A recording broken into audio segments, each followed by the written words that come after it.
Kalau saya pikir-pikir, memang yang paling penting tuh dicinta sama Allah dan Rasulnya.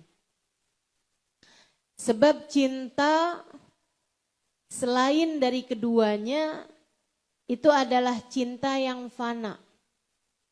Cinta yang ada masa akhirnya.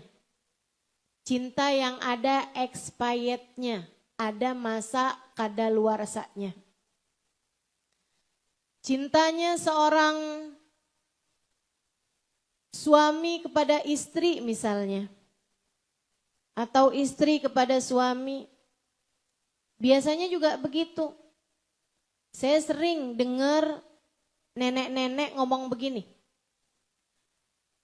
saya sih sama suami tuh ya, udah gak ada cinta lagi, tinggal sayang.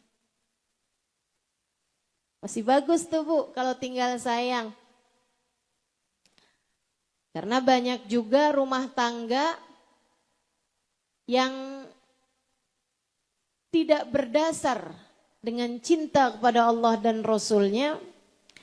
Ketika mereka jatuh cinta tuh cintanya cinta monyet. Cintanya habis tinggal monyetnya.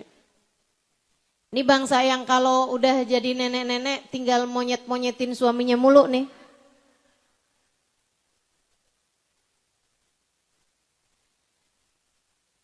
Teman-teman seiku sekalian, cinta yang lain tuh ada masa kadaluarsanya. Kalau tidak tersambung dengan cintanya Allah dan Rasulnya. Cintanya orang tua ke anak, kalau enggak karena sambung dengan cinta kepada Allah dan Rasulnya, ada masa akhirnya. Anak yang sudah tidak lagi peduli kepada orang tuanya, apalagi ketika merasa bahwa orang tuanya sudah jadi beban bagi kehidupan mereka. Udah gak ada lagi cinta di hati anak tersebut pada orang tuanya. Kecuali sekali lagi orang-orang yang ketika mencintai, ia mencintai karena Allah dan Rasulnya. Sebab sekali lagi cinta itu hanya ketika cintanya kepada Allah atau karena Allah, cinta tersebut akan menjadi sesuai dengan sifatnya Allah, yaitu abadi. Mencintai dalam keabadian. Itu hanya akan terjadi bagi orang-orang yang cintanya kepada Allah atau karena Allah. Termasuk anak. Anak kalau cintanya sama orang tua karena Allah, cintanya akan abadi. Bahkan termasuk suami. Suami ke istrinya nih, atau istri kepada suaminya, kalau dia mencintai suaminya atau istrinya karena Allah SWT, mencintai pasangannya hanya karena Allah. Hanya karena Allah, bukan karena isi dompetnya. Bukan karena kecantikan ataupun kegantengannya. Bukan karena jabatannya. Bukan karena hal-hal yang lainnya. Akan tetapi dia mencintai pasangannya karena Allah. Cinta yang begini, yang tidak akan ada ujungnya. Saling mencintai hingga surga. Saling mencintai hingga surga. Dunia ini kan hal yang paling indah adalah cinta. Coba kasih tahu saya, apa yang lebih indah daripada cinta di dunia ini? Pak Ustadzah aja kali orangnya romantis. Jadinya hal yang paling indah menurut Ustadzah adalah cinta. Menurutmu apa? Duit lah. Enggak Bu, enggak. Hal terindah di dunia ini adalah cinta. Makanya orang kalau hidupnya jauh dari cinta, ya ia jauh dari keindahan. Makanya orang yang hidupnya gak kenal cinta di dalam hatinya, maka hidupnya akan jauh dari keindahan meski seperti apapun kayanya. Meski seperti apapun banyaknya hartanya. Meski seperti apapun tingginya jabatannya, meski setinggi apapun ilmunya, orang yang hidupnya jauh dari cinta, maka hidupnya akan jauh dari keindahan. Kamu pengen hidupmu indah? Kenalkanlah dalam hatimu rasa cinta. Yuk nih pagi-pagi gini enak nih ngomongin cinta. Saudaraku sekalian yang saya muliakan, karenanya ada nih seseorang datang kepada Habib Ali Habsyi. Tuh yang nulis Simtud Durar. Dia bilang, Bib doain ane Bib, doain ane. Orang dari kampung. Dari Badu, dari gunung. Orang Badui. Badu itu dari kata-kata Badu artinya itu badiah. Orang badiah itu namanya Badu, itu orang kampung, orang udik. Gitu ya. Yang biasanya tuh nggak kenal etika. Mereka mikirnya yang simple-simple aja gitu. Karenanya orang yang nggak sekolahan, nggak belajar banyak-banyak gitu. Polos-polos kebanyakannya. Nabi Muhammad seneng nih sama orang Badu-Badu gini. Polos-polos teman-teman. Polos-polos. Itu tuh yang ceritanya ada orang Badu masuk ke masjid, kemudian dia kencing. Pada pernah dengar kan ceritanya? Belum. Yang kamu dengerin apa selama ini? Ada orang Badu masuk masjid. Udah lama dia masuk masjid, kebelet pipis. Nah masjid zaman itu tuh Bu, gak ada lantainya, gak ada temboknya gitu. Tanah aja memang. Tanah aja gitu yang dipadet-padetin. Jadi ini juga tanah gitu. Tembok-temboknya juga tanah. Dia kemudian menuju ke pinggiran. Langsung aja main pipis di situ, dibuka, dipelorotin sedikit, kemudian dia pipis. Karena nggak sekolah, nggak ngerti. Sahabat pada ribut, kepengen ini gitu, pengen negurin. Lah kebayang kalau dikagetin, ditegurin kayak apaan tuh? Dia kaget, masih kencingnya belum selesai. Kemana-mana kencingnya. Jadi sama Nabi, sahabat yang kayak udah mau berdiri, mau negur, dicegah sama Nabi. Dia nggak lihat kan dari belakang. Sampai habis dia selesai dari kencing, dia menoleh ke belakang, ada Nabi Muhammad. Nabi udah ada pas di belakangnya dia. Nabi senyum. Nabi bilang sama dia, ya hadza inna hadza masjid. Pak, ini nih masjid. Masjid itu kita mengerjakan di dalamnya ibadah kepada Allah, sholat, zikir, baca Quran, sama kajian ilmu. Maksudnya hal-hal yang Bapak kerjakan ini suatu hal yang gak benar gitu. Dia ngerti walaupun dari kampung, dia ngerti. Artinya bahwa Nabi Muhammad menegur, dilarang kencing di masjid. Dia ngeliatin nih muka Nabi nih, senyum, enak. Tapi dia liatin sebelah-belahnya mukanya udah kayak yang di sinetron-sinetron itu ya, kalau lagi marah. Melotot-melotot gitu. Tatapannya gak enak semua. Akhirnya dia doa. Allahumma arhamni wa Muhammada wa la tarham siwana ahada. Ya Allah sayangi saya, sayangi Nabi Muhammad. jangan sayangin selain kami berdua. Ini orang Badu. Saudaraku sekalian yang saya muliakan, datang seorang Badu kepada Habib Ali Habsyi. Habib Ali Habsyi ini jauh jaraknya dari Nabi Muhammad ya. Meninggal dunianya beliau baru 110 tahun yang silam. Meninggalnya. Artinya belum terlalu lama, bukan yang generasi sahabat, generasi tabi'in. Nah, kalau Nabi Muhammad meninggal dunia dari kita ini udah lebih dari 1400 tahun silam.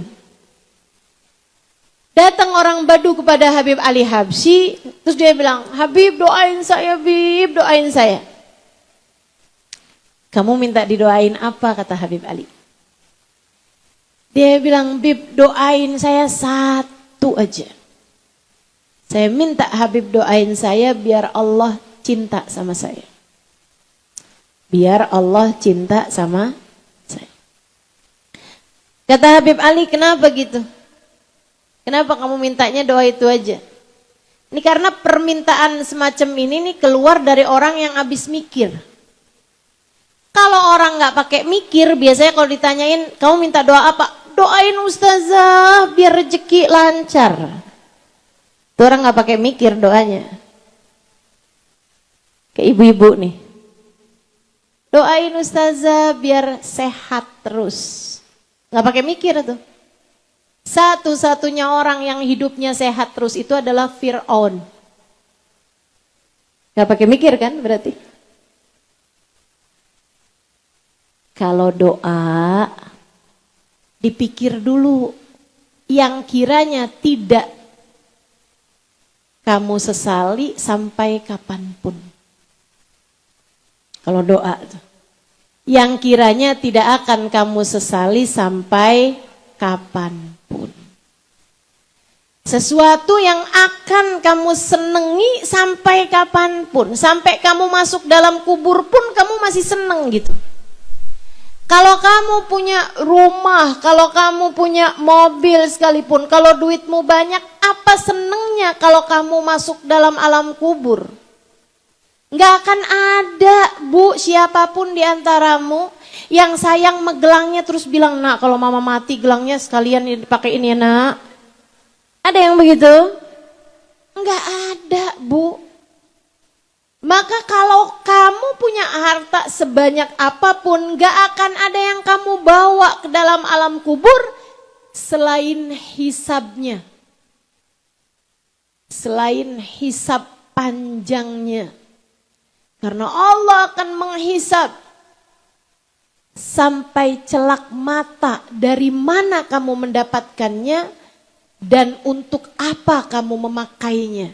Begitu katanya baginda kita Nabi besar Muhammad sallallahu alaihi wasallam. Makanya orang kalau mikirnya panjang, nggak akan kalau doa cuman minta duit, teman-teman. Nggak akan.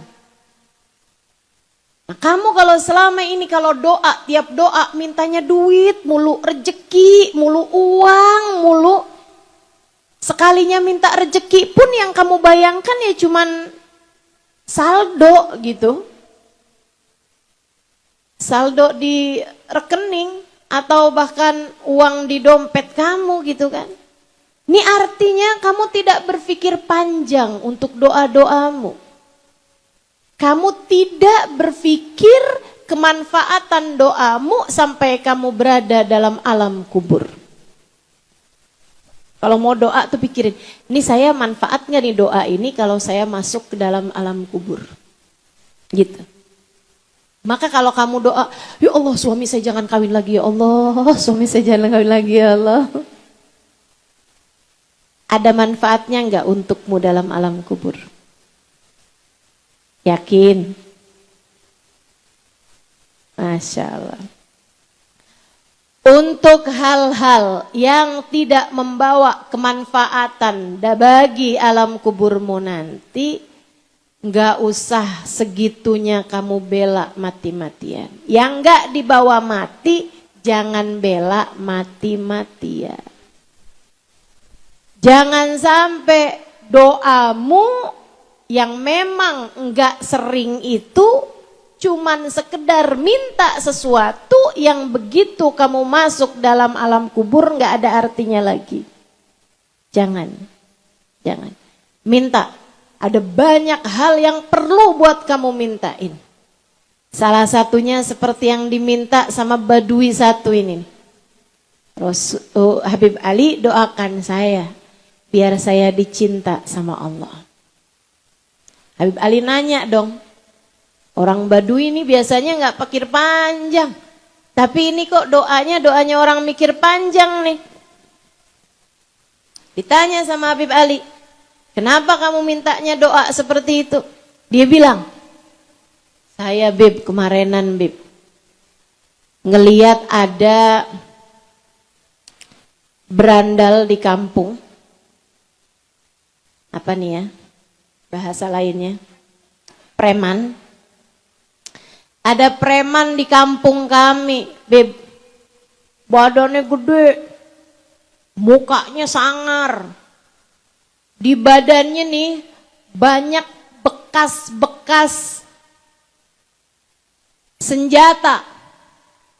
Artinya dia banyak mengalami pertarungan, banyak berantemnya.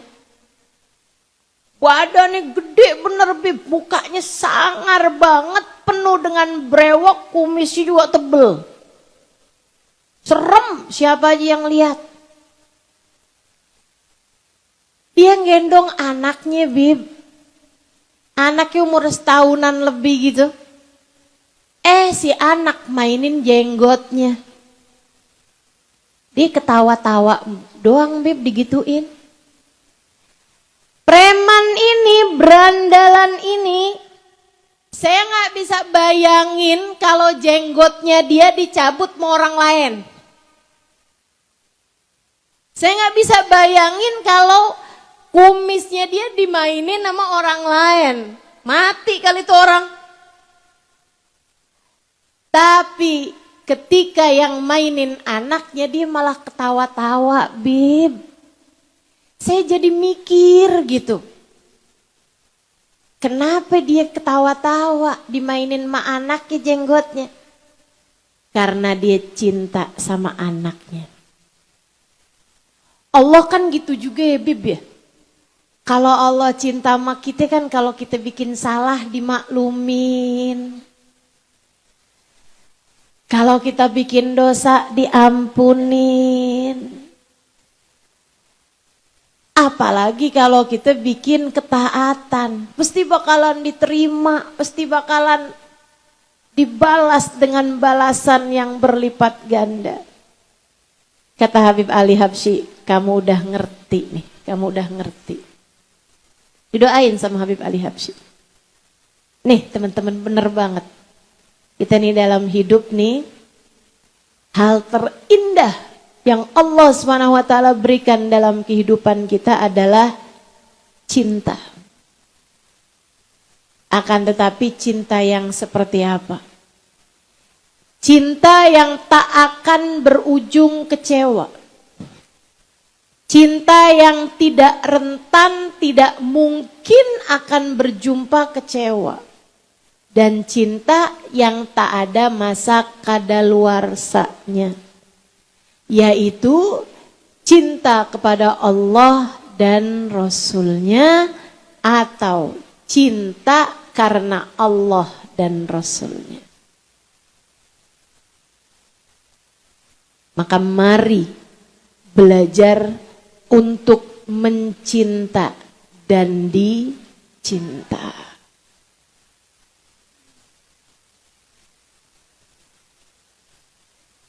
Gimana caranya buat mencinta? Imam Al-Ghazali dalam kitabnya Ihya Ulumuddin ngajarin kita gimana caranya cinta. Ustazah, bukannya cinta itu sesuatu yang secara langsung, spontan atau sesuatu yang memang anugerah Allah berikan dalam hati? Itu iya. Tapi banyak juga yang pakai permulaan-permulaan. Cinta yang murni memang kita suka nggak ngerti sebabnya apa. Cinta yang murni itu adalah ketika seseorang mencintai tanpa tahu mengapa dia mencintai. Itu cinta murni itu. Ustazah, katanya adik ABG nih, saya juga cinta sama seorang laki-laki. Saya nggak ngerti kenapa saya cinta sama dia, cinta aja. Dia juga begitu Ustazah sama saya. Dia juga cinta sama saya, cinta aja. Padahal saya juga nggak cantik, Ustazah.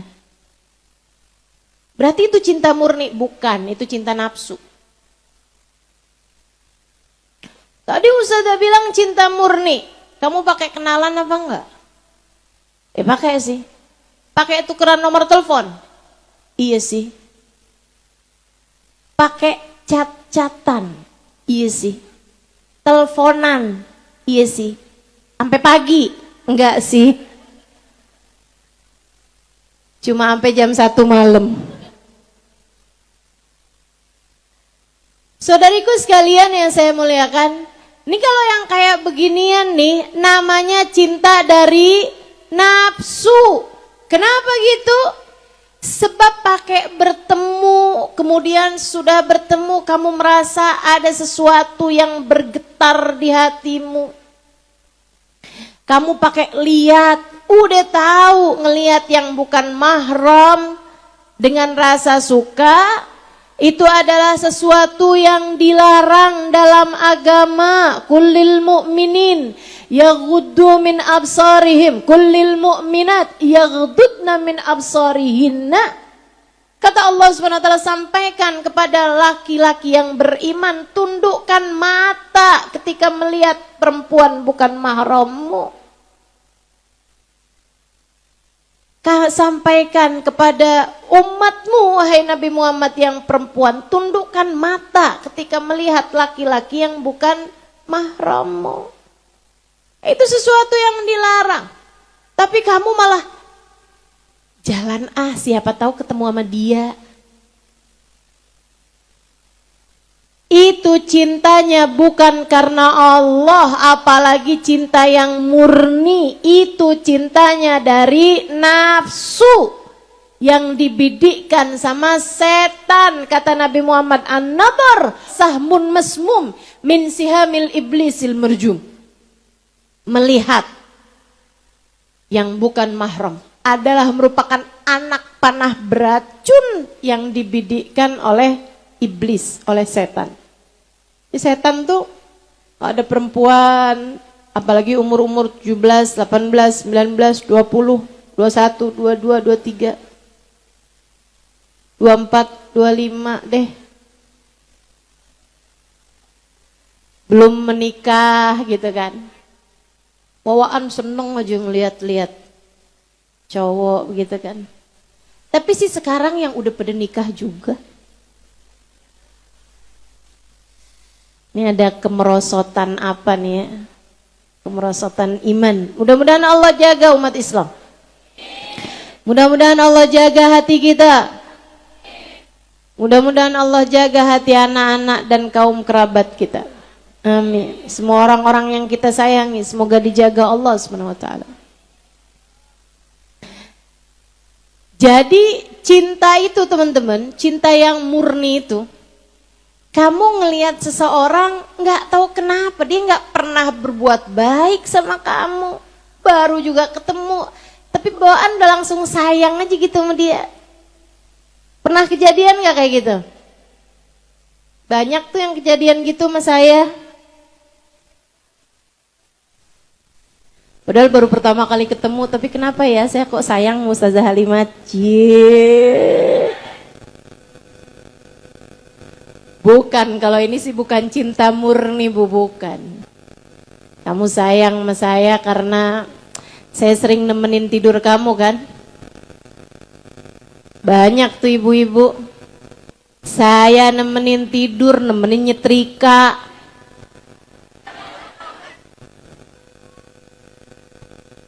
Nemenin masak. Betul? dengerin saya di YouTube. Jadinya suara saya tuh kayaknya udah masuk gitu di pikiran kamu. Terngiang-ngiang. Jadi begitu ketemu kayak udah kenal, kayak udah sayang, begitu kan? Bukan, itu mah nggak murni itu ya. Yang murni itu memang benar-benar saya sering dapetin. Saya sering berjumpa dengan perempuan-perempuan di Kota Tarim. Begitu ketemu aja udah yang, ya Allah sayang saya sama dia. Seneng bener, seneng sama dia gitu. Saudaraku sekalian saya muliakan, nah kalau itu kejadiannya, itu cinta murni itu teman-teman saudaraku sekalian saya muliakan, yang disebutkan oleh Nabi Muhammad, innal arwah junud mujannadah. Sesungguhnya ruh manusia nih, kita nih semuanya nih, ruhnya adalah junud mujannadah, adalah arwah yang saling berkelompok dengan sejenisnya, dengan yang sama dengannya, yang mirip dengannya. Teman-teman saudaraku sekalian yang saya muliakan, di alam arwah dulu tuh kayak begitu tuh, ruh-ruh tuh pada ngumpul dengan yang sejenisnya. Maksudnya kalau dia penyuka musik, biasanya ngumpulnya juga sama yang suka-suka musik. Kan begitu? Kalau dia adalah orang yang suka mendesain sesuatu, nah itu senengnya juga sama yang seperti itu. Kalau dia adalah seorang ahli maksiat, kumpul-kumpulnya seneng-senengnya juga sama yang sama, Bu, hati-hati. Ibu-ibu saudaraku sekalian yang saya muliakan, dan kalau dia adalah ahli taat, dia adalah orang yang dekat sama Allah Subhanahu wa taala, dia adalah rohnya dulu penuh cahaya, maka dia akan sama juga. Ketika berjumpa dengan seseorang yang rohnya bercahaya, akan langsung jatuh cinta. Itu yang namanya cinta murni. Itu yang namanya cinta murni. Selebihnya cinta bisa dipelajari. Kita harus cinta sama Allah dan Rasulnya. Karena kita nggak sanggup untuk tidak dicinta sama Allah dan Rasulnya. Ini saya kasih tahu. Ibu-ibu simak dengan baik. Saya ulangi. Ini penting menurut saya. Kita harus cinta sama Allah dan Rasulnya. Jangan berani mati kecuali bawa cinta. Cinta kepada Allah, cinta kepada Rasulullah Muhammad sallallahu alaihi wasallam. Kenapa gitu? Karena kita nggak akan sanggup kalau kita tidak dicinta Allah dan Rasulnya. Kita nggak akan sanggup, Bu, nggak akan kuat. Kalau jadi seseorang yang tidak dicinta Allah, kita nggak akan kuat. Kalau kita jadi seseorang yang tidak disayang sama Rasulullah, menurutmu siapa kamu sampai bisa selamat menghadap Allah Subhanahu wa taala? Menurutmu siapa kamu sampai bisa masuk ke dalam surga Allah Subhanahu wa taala? Menurutmu siapa kamu? Sampai di akhirat nanti kamu berharap ada di soft-soft terdepan dari umatnya baginda Nabi besar Muhammad sallallahu alaihi wasallam. Siapa kamu menurutmu? Sama, Bu, siapa saya? Tanpa cintanya Allah, tanpa cintanya Rasulullah. Ibu-ibu saudaraku sekalian yang saya muliakan, di atas langit sana, langit tuh ada 7 lapis, Bu.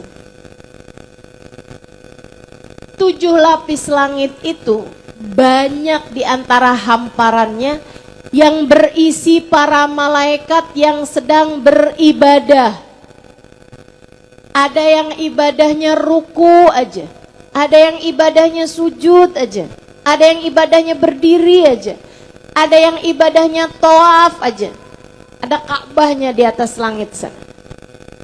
Nabi Muhammad tanya di malam Isra dan Mi'raj ketika melihat pemandangan yang luar biasa tersebut. Jutaan malaikat sedang beribadah kepada Allah Subhanahu wa taala.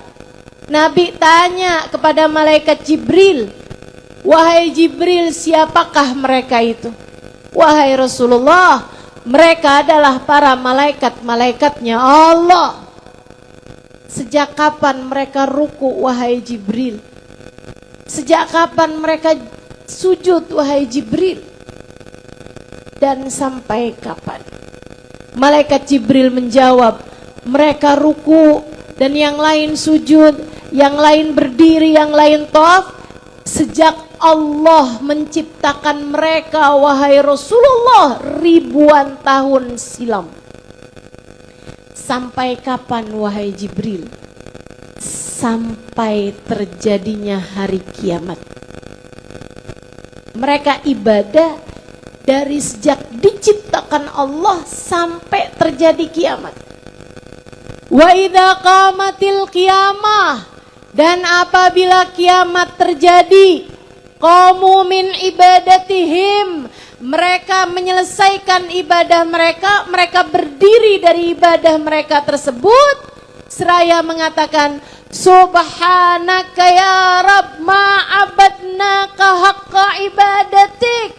Maha agung Engkau ya Allah, dan maafkan kami belum beribadah kepadamu dengan ibadah yang sebenarnya.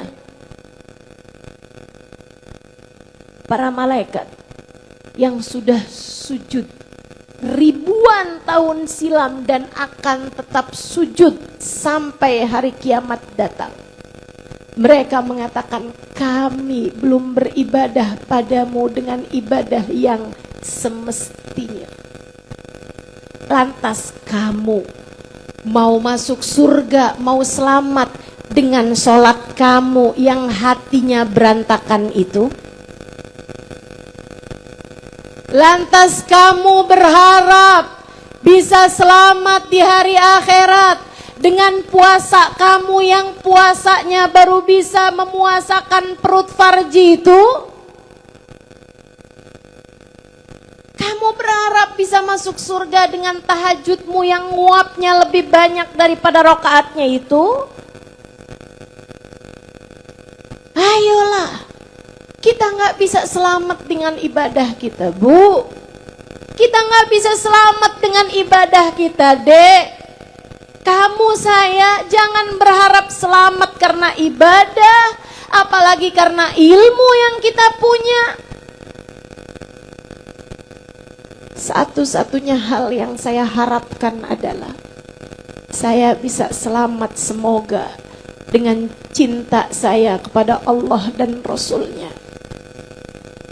Sebab Allah kalau cinta, Allah kalau cinta sama seseorang, Allah nggak akan pernah tega untuk menyusahkan hidupnya, tidak di dunia apalagi di akhirat nanti.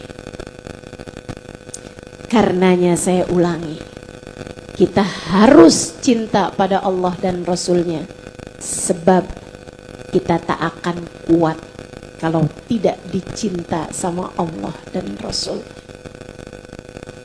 Imam Ghazali ngajarin kepada kita caranya mencinta. Kata Imam Ghazali, kamu kalau pengen punya rasa cinta, orang tuh cinta biasanya karena beberapa sebab. Yang pertama karena keindahannya. Kita tentu suka sama bunga-bungaan. Walaupun bunga-bungaan gak pernah bikin baik sama kita. Bunga-bungaan gak pernah muji kita. Tapi kita senang lihat bunga. Kenapa? Sebab bunga itu indah. Kita senang sama suara yang merdu-merdu. Ya Bu ya? Kenapa gitu? Karena indah. Kita senang jalan-jalan, ibu nih suka pada piknik, lihat-lihat gunung, lihat-lihat lautan, di tepi pantai gitu kan. Kenapa gitu? Karena lautan, gunung, pemandangan itu adalah indah. Kita secara otomatis cinta sama sesuatu yang indah. Kalau itu sebabnya, ketahuilah tak ada yang lebih indah daripada Allah dan Rasulnya. Tak ada yang lebih indah daripada Allah dan Rasulnya. Innallaha jamil yuhibbul jamal. Allah itu indah dan Allah suka kepada keindahan. Allah suka sama yang indah-indah. Makanya ibu kalau ngomong kasar, kalau ngomong kotor, itu Allah akan benci. Kenapa? Sebab bertentangan sama keindahan. Makanya kalau ibu bisa selalu ngomong yang bagus-bagus, muji suami, muji anak, bahasanya lembut, tutur katanya lembut, Allah suka kepadamu. Kenapa? Sebab itu adalah sesuatu yang indah. Allah suka kepada apapun dari keindahan. Makanya kalau kepengen dicinta Allah, belajarlah untuk mengindahkan akhlakmu, mengindahkan ibadahmu, mengindahkan kepribadianmu. Ibu-ibu, teman-teman, saudariku sekalian yang saya muliakan, indah. Kedua, karena baik. Bu, indah nih ya. Itu sebabnya nggak ada orang lebih indah daripada Sayyiduna Muhammad. Nggak ada yang lebih indah daripada baginda kita Nabi besar Muhammad. Saya tuh dulu suka mikir, ya Allah, kok Nabi Muhammad diciptakan seindah itu, kenapa ya? Nabi itu bu, mukanya indah, badannya indah, rambutnya indah, giginya indah. Ibu-ibu sekalian, wajahnya Nabi Muhammad bu, nggak ada orang lebih cakep daripada Nabi Muhammad. Ustazah, Nabi Yusuf katanya kan ganteng. Nabi Yusuf kan katanya cakep. Betul bu, Nabi Yusuf cakep. Nabi Yusuf itu ibu-ibu sekalian, u'tiya syatral jamal. Allah Subhanahu wa taala memberikan kepadanya separuh ketampanan. Nabi Yusuf. Nabi Muhammad diberi seluruh ketampanan. Cakep banget Nabi Muhammad itu. Alfiyul anfi, mimiul fami, nuniyul hajib. Hidungnya kayak huruf alif, kecil mancung. Alisnya kayak huruf nun yang terbalik. Bibirnya penuh, merekah, merah. Selalu tersenyum seperti huruf mim. Ibu-ibu saudariku sekalian yang saya muliakan, indah semuanya bu. Nabi itu kalau lagi malu atau kalau lagi marah ada semburat merah di pipi beliau. Nabi Muhammad itu ibu-ibu saudariku sekalian, zaman itu padahal belum musim. Nabi Muhammad itu dadanya kotak-kotak, six pack. Dan itu ada keterangan di dalam kitabnya. Jadi Allah tuh membuat Nabi Muhammad indah sepanjang zaman. Artinya keindahannya Nabi Muhammad bukan hanya dianggap indah pada zamannya. Karena kan selera orang berubah-berubah. Tapi Nabi itu sama Allah dibikin keindahan beliau itu disepakati sepanjang zaman. Sampai Allah Subhanahu wa taala menciptakan Nabi Muhammad tanpa celak, tanpa aib. Bu, maaf. Nabi Muhammad itu nggak pernah kentut. Nabi itu nggak pernah buang angin, bu. Ustazah, Nabi Muhammad tapi buang air, iya.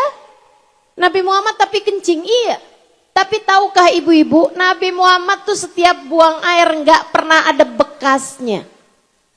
Jadi Nabi tuh bu, kalau buang air di tanah lapang sekalipun, itu tanah langsung. Seolah-olah segera memakan kotoran Nabi Muhammad hingga tanpa sisa. Gak pernah ada bekasnya. Allah bikin Nabi Muhammad seindah itu, bahkan keringatnya wangi. Bu, Allah ciptakan Nabi Muhammad sampai bau mulutnya aja wangi. Ibarat kata Nabi gak pernah sikat gigi sekalipun, itu wangi bau mulutnya. Para sahabat tuh bercerita, Nabi tuh kalau lagi ngomong, kayak mulutnya tuh lagi nyemprot-nyemprotin minyak wangi. Idza takallama faka'annal miska yakhruju min fi. Apabila berbicara, aroma misik berkeluaran dari mulut beliau yang indah. Kenapa sama Allah Nabi diciptakan seindah itu? Saya pikir lama nih Bu nih, padahal kalau nggak seindah itu juga kita akan tetap dekat, tetap berusaha nyari syafaat gitu. Sepertinya Allah memang menciptakan Nabi dengan segala keindahannya agar kita umat Islam tak punya alasan untuk tidak mencintainya. Sebab secara naluri kamu pasti akan cinta kepada orang seindah Nabi Muhammad sallallahu alaihi wasallam. Sudah pasti. Karena indah. Kedua, karena baik. Ibu-ibu sekalian saya muliakan. Yang kedua, kata Imam Ghazali, orang tuh bisa sayang, bisa cinta sama seseorang karena orang tersebut adalah baik. Kita tuh ibu-ibu sekalian, secara naluri, nggak bisa enggak itu otomatis kita akan cinta sama orang yang baik sama kita. Sampai Nabi Muhammad diantara doanya beliau bilang, ya Allah jangan jadikan orang kafir, orang yang kau murkai punya kebaikan kepada saya sehingga akhirnya saya jadi sayang sama dia. Nabi sampai punya doa kayak gitu ibu-ibu. Karena memang secara otomatis kita tuh akan sayang, akan seneng sama orang yang baik sama kita gitu. Ibu kebayang gak kalau misalnya ada orang. Tiap pagi kerjaannya nyamperin rumah kita terus nyari-nyari apa nih yang kurang. Oh, gasnya habis dia beliin. Oh, tomat kurang dibeliin. Oh, bawang habis dibeliin. Tiap hari kerjanya kayak gitu. Gimana kamu gak cinta sama dia? Cinta pasti. Sayang pasti sama orang tersebut. Itu udah pasti. Saudaraku sekalian yang saya muliakan, gak ada yang lebih sayang kepadamu daripada Allah.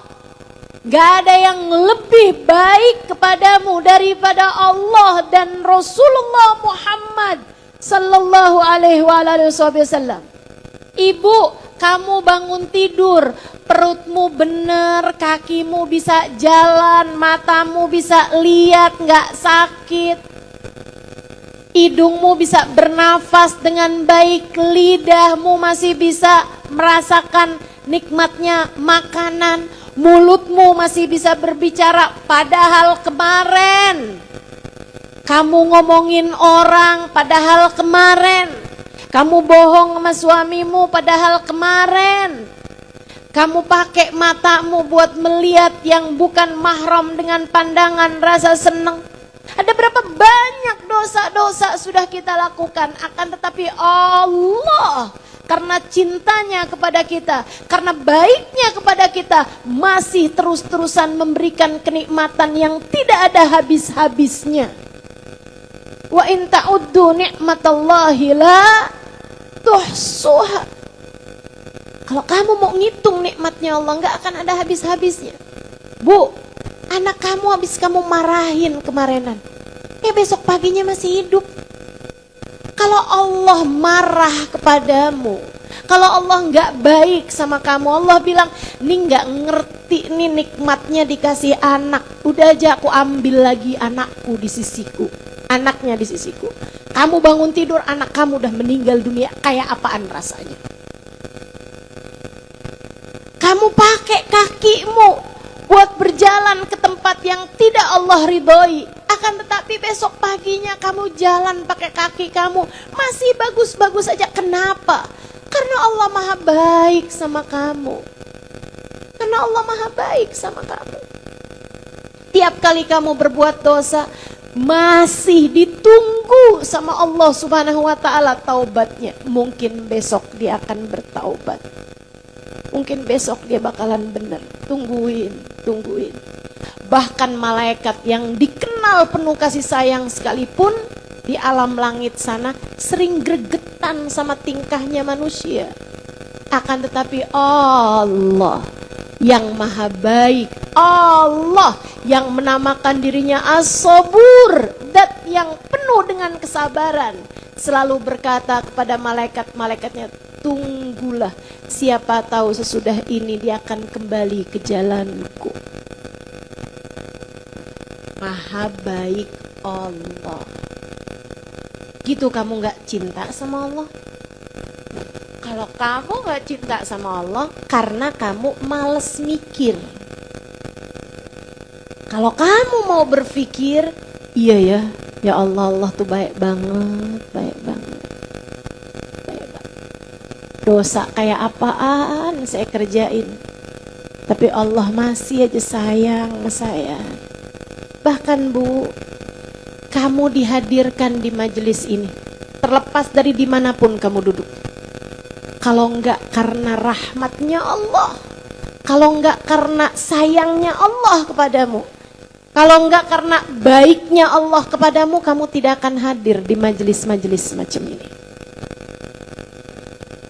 Kalau tidak karena baiknya Allah kepada saya, tak akan dihadirkan saya di tempat ini, di majelis maulid Nabi Muhammad, di majelis di mana kita menyebut-nyebut nama Allah.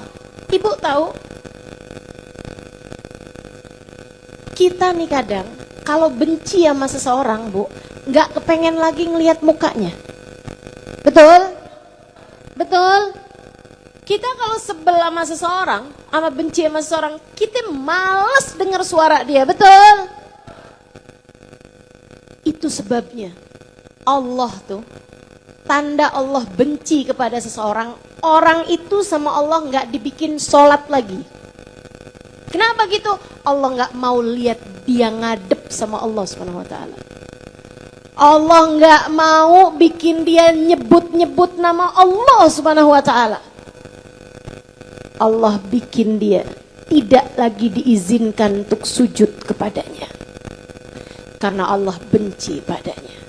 Dan Allah tak akan membiarkan telinganya mendengar-dengar nama Allah disebutkan berulang-ulang seperti yang sedang kita kerjakan di majelis ini. Karenanya ibu-ibu saudara sekalian, kita kalau liatin hidup kita nih, betapa kita tahu Allah telah begitu baik pada kita. Dibiarkannya kita sholat subuh tadi pagi, bahkan sebagian dari kita dibangunkannya dari sebelum subuh untuk mendekat kepada Allah, untuk berdoa meminta kepada Allah, untuk Allah dengarkan tiap doanya dia dan berjanji mengijabahnya.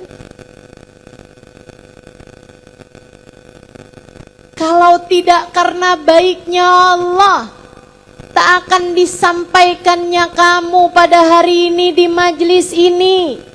Dibiarkannya kamu menyebut-nyebut nama Allah, dibiarkannya kamu menyebut-nyebut nama kekasihnya Muhammad sallallahu alaihi wa ala alihi wasallam. Tak dibiarkannya telinga kamu mendengarkan kajian tentangnya.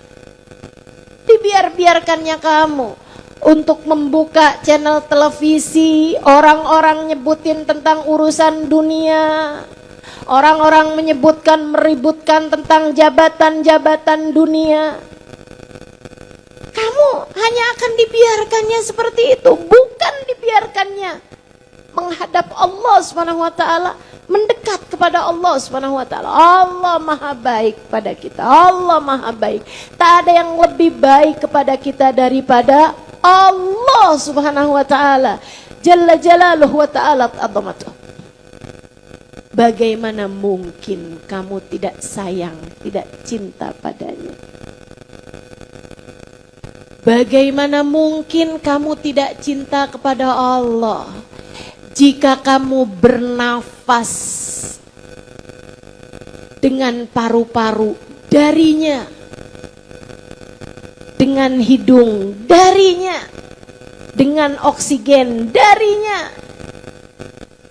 Bagaimana mungkin kamu tidak cinta kepada Allah jika kamu makan makananmu semuanya darinya, minumanmu semuanya darinya, tangan yang kamu pakai buat makan dari Allah Subhanahu wa taala, kamu masukkan ke mulutmu, mulut kamu itu dari Allah Subhanahu wa taala, lidahmu bisa merasakan berbagai macam rasa. Ciptaannya siapa? Allah Subhanahu wa taala, jalla jalaluhu wa ta'ala azamatuh. Pencernaannya semuanya dari Allah, ludahnya semuanya dari Allah Subhanahu wa taala.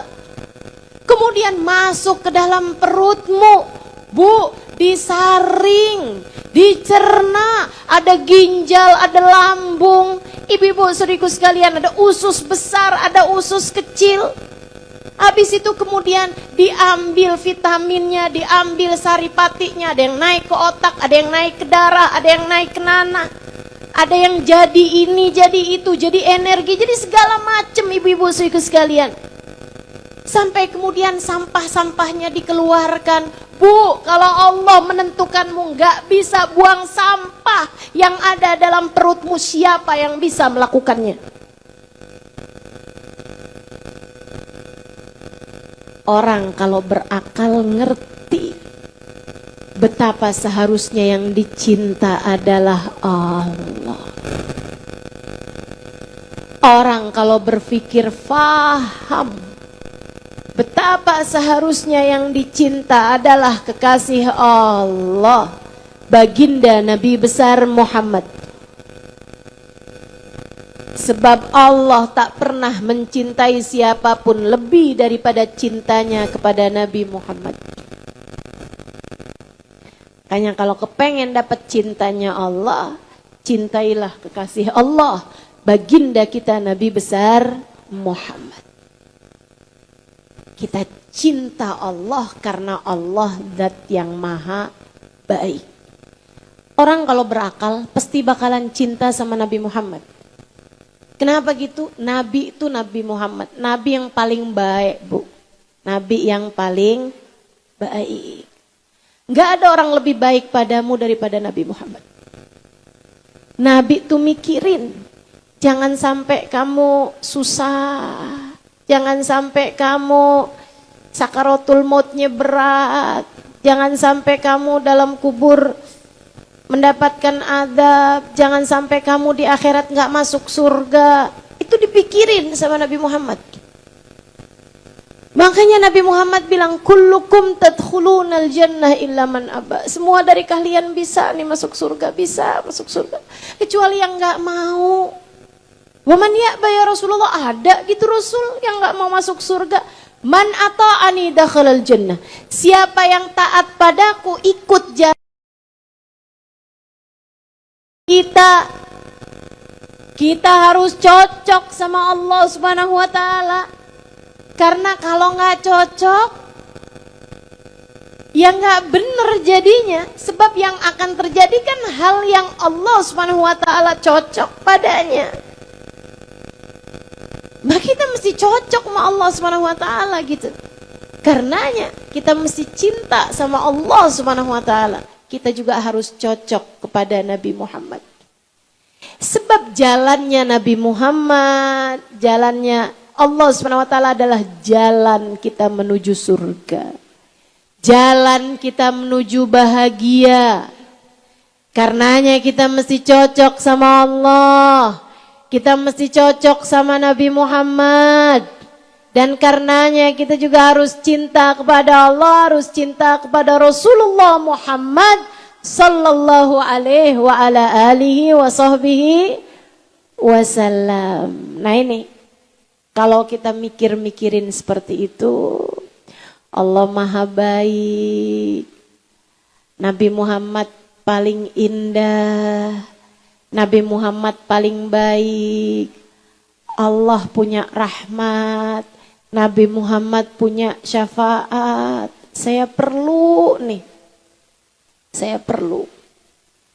kita akan cinta sama Allah, kita akan cinta sama Rasulullah. Dan kalau kita cinta sama Allah, kita cinta sama Rasulullah, rasa kita tersebut akan dijawab dengan yang lebih daripada yang kita rasakan. Sebab cinta kepada Nabi Muhammad tuh tak ada yang ditolak. Cinta kepada Allah tuh tak ada yang tak berbalas. Cinta kepada Allah itu adalah karena Allahnya memang sudah cinta kepadamu.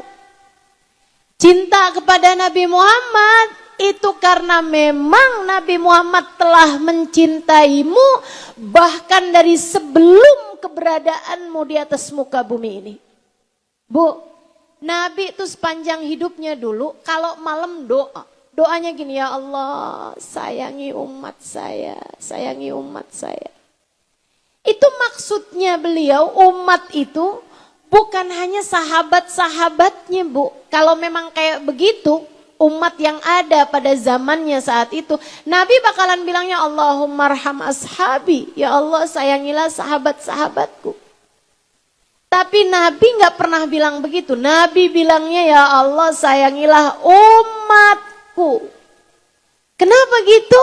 Karena yang dimaksudkan Nabi dalam doa-doanya adalah untuk umatnya sepanjang zaman. Termasuk kita nih yang ada di zaman sekarang ini.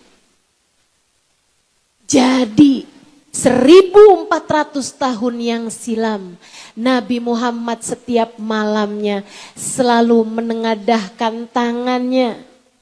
Sesudah beliau sholat sampai bengkak telapak kakinya, Nabi Muhammad berdoa, mendoakanmu teman-teman, mendoakan kita saudariku sekalian. Mendoakan anak-anakmu, mendoakan orang tuamu.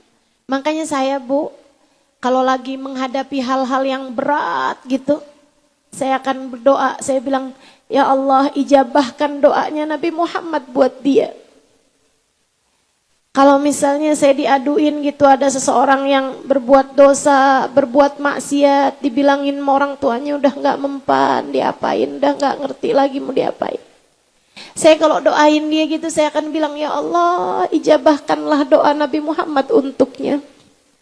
Bukankah dia beriman kepadamu ya Allah? Bukankah ia beriman kepada Nabi Muhammad? Ijabahkanlah doa Nabi Muhammad baginya. Nabi selalu mendoakan kita. Dari sejak 1400 tahun yang silam sepanjang malam beliau. Beliau doain, ya Allah sayangin umat saya, ya Allah ampuni dosa-dosanya umat saya. Ya Allah karuniakanlah taubat bagi yang berbuat dosa. Ya Allah luruskan jalan umat saya. Terus begitu Nabi Muhammad berdoa buat kita. Gak ada yang lebih layak untuk kita cintai lebih daripada Allah SWT dan Rasulnya. Maka mari di sisa hidup kita jadikan sebagai sarana buat nyari cintanya Allah dan cintanya Nabi Muhammad. Kita minta kepada Allah di sisa hidup yang kita punya, semoga Allah memandang kita dengan pandangan kasih sayangnya. Semoga Nabi Muhammad memandang kita dengan pandangan kasih sayang beliau kepada kita umatnya. Kita minta kepada Allah Subhanahu wa ta'ala Semoga enggak mati kita kecuali setelah Allah mencintai kita. Kita minta kepada Allah jangan ada sesiapapun di antara kita yang dibenci sama Allah Subhanahu wa taala. Jangan ada sesiapapun di antara kita yang dimurka sama Allah. Kita minta pada Allah Subhanahu wa taala, Allah memandang kita dengan pandangan kasih sayangnya, mengampuni dosa-dosa kita, mengaruniakan taubat atas dosa-dosa kita, menjaga kita di masa yang akan datang agar tidak lagi berbuat dosa. Kita minta kepada Allah Subhanahu wa taala, semoga dimanapun saja kita berada, Allah akan senantiasa mencintai kita. Kita minta kepada Allah, sekarang Allah cinta pada kita. Kita minta pada Allah, besok-besok Allah cinta pada kita. Kita minta pada Allah Subhanahu wa taala, hari di mana kita meninggal dunia Allah sedang cinta kepada kita. Kita minta pada Allah, kita masuk dalam alam kubur Allah pun cinta pada kita. Kita minta pada Allah Subhanahu wa taala, ketika manusia dibangkitkan di hari kiamat nanti Allah pun cinta pada kita. Dan minta pada Allah, di saat amal kita ditimbang Allah tetap cinta pada kita. Di saat kita dihisab amal perbuatan kita Allah tetap cinta pada kita. Kita minta pada Allah Subhanahu wa taala, di saat Nabi Muhammad menggiring umatnya ada kita di antara umat beliau. Kita minta pada Allah Subhanahu wa taala agar kita termasuk di antara umat Nabi Muhammad yang dicinta oleh Nabi Muhammad sallallahu alaihi wasallam dan berhak mendapatkan syafaatnya. Kita minta pada Allah, saat waktunya kita melewati jembatan Sirat, semoga Allah cinta pada kita. Semoga Nabi Muhammad cinta pada kita. Semoga kita semuanya selamat hingga masuk ke dalam surga tanpa adab, tanpa hisab, birahmatika ya arhamar rahimin. Doa yang sama kita mohonkan dari Allah untuk kedua orang tua kita, baik yang masih ada di atas muka bumi ini ataupun yang sudah berpulang kepadanya. Semoga Allah selalu mencintai mereka dimanapun saja mereka berada. Doa yang sama pula kita mintakan untuk anak-anak kita. Semoga dimanapun saja anak-anak kita berada, Allah senantiasa memandang mereka dengan cintanya. Anak-anak kita dicinta Allah. Orang-orang yang kita sayangi dicinta Allah. Orang-orang yang kita sayangi dicinta Rasulullah. Anak-anak kita semua dicinta Rasulullah. Dan kelak akan dikumpulkan di belakang barisan baginda kita Nabi besar Muhammad sallallahu alaihi wasallam. Ala hadhihi niyyah wa bikulli niyatin salihah jami'ah syamilah la hadratin Nabi Muhammad sallallahu alaihi wa alihi wasallam. Al-Fatihah.